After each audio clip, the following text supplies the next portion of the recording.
находимся в Оренбургском районе, Оренбургская область, поселок Газодобытчиков, улица Липовая, дом 6. Сделали камин, зажгли его сегодня, камин. Вот он горит, камин, отлично горит. Значит, это у нас третий камин в этом году, в 2021 году. Хотя сегодня 7 января.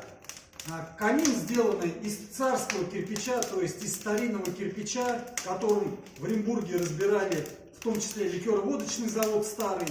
С этого кирпича сделали камин под старинную кладку. Скажем так, как камины были 100, 200, 300 лет назад. Этому кирпичу более 100 лет. Заказывайте с нашей фирмы, фирма Ноимастер, группа компании Ноимастер.